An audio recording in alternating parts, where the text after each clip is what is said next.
Hey, Carla Sabella here. Just want to go through a question on Billy Elliot with you for the Common Module, just to give you an idea of how to actually take your ideas and apply them to the question. Because sometimes you see a question that just sort of doesn't seem to match up with any of your analysis and your points, and then you just think, oh my God, I don't know how to answer it, or you have to kind of then ignore it and put your own stuff, and obviously that doesn't get the mark, because you're only going to get the mark if you actually answer the question. How to do that, that's the tricky part.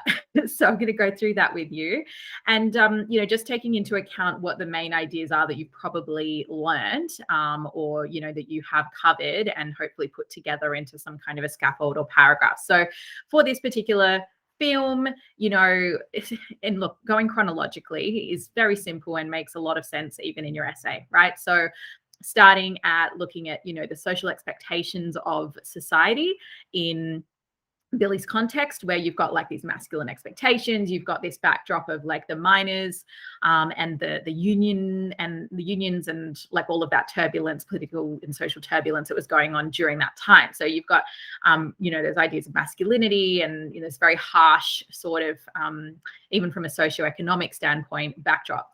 And then you've got Billy, who's the anomaly, and he wants to dance, and that's something he hides initially, but then his family kind of come around to support him, and then he is liberated and able to be self-expressed by the end, right? Which is obviously something that Daldry is supporting and trying to create hope that this is possible for people, right? That's basically how your essay should go. You should have visual techniques that support those ideas. And then what you start needing to do, like now, look, there's only so much time you can keep spending on tailoring your content and like figuring out what points to use. You have to just start doing questions. The sooner you do essay questions, the better they'll get, the better your answers will get, the better you'll get at adapting your work, and the better you'll answer the question, and the better marks you'll get.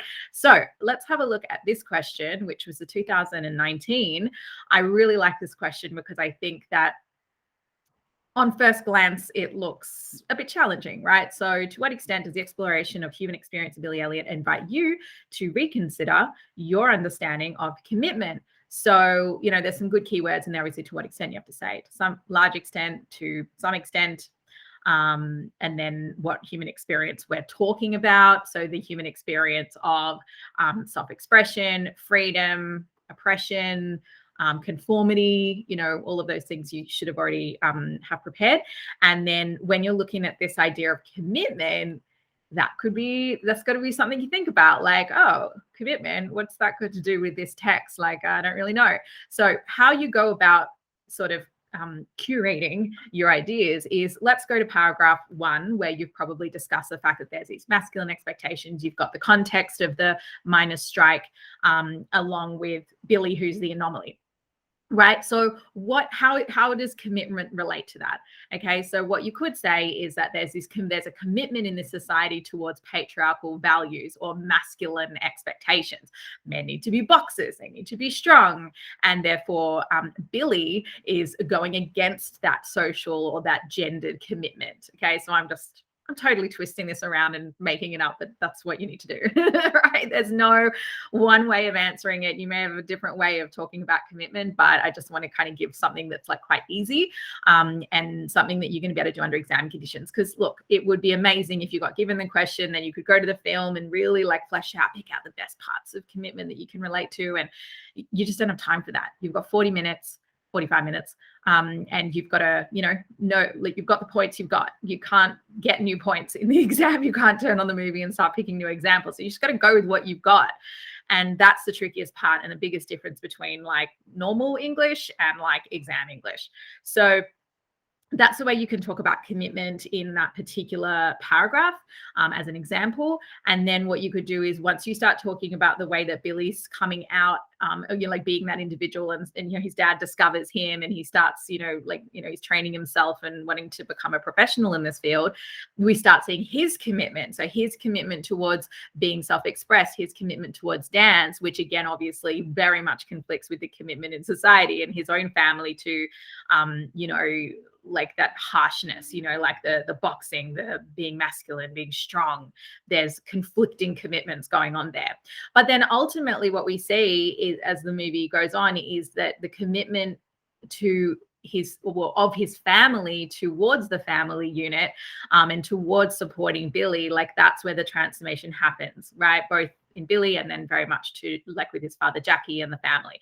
So towards the end, what you're looking at is a culmination of the commitments in the family, at the very least, aligning, where commitment to family means that he gets to be fulfill his commitment, saying commitment so many times, to being self-expressed, to be free, to like have his career in his dance and so forth. So hopefully that just kind of gives you an idea of how to actually take an idea that doesn't on surface value look like it relates like really easily to what you've studied, and then using your knowledge of the text and the quotes and the sort of stuff that you've prepared to link to those particular points.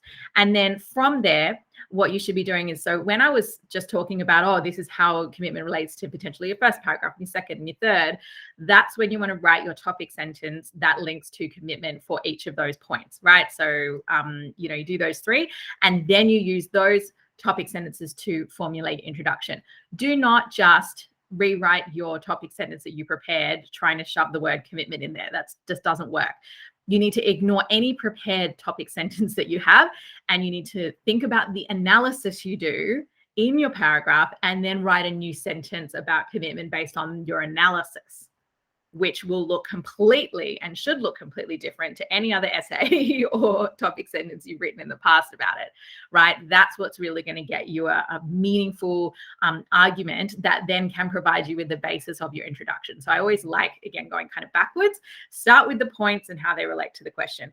Then in each paragraph, then write your topic sentences, or do those at the same time for each paragraph, then do your introduction, which is kind of weird because you usually start with introduction, which you can still do, but in your kind of planning time, think through how the question is going to be linked within your paragraphs, and then go ahead and write your introduction after you've understood how it relates throughout the essay. Because there's also so many times where markers will see that someone's figured out how to answer the question like halfway through their essay, but they didn't do that work initially. So if you haven't answered the question for half your essay, that's going to be deduction of marks, right? So you've got to really get a solid answer before you start your writing, to be able to get those top band marks. So hopefully that helps. If you have any questions that you're not sure about how to approach, pop a note in, link us in, and then we'll see if we can create something for you on how to do that.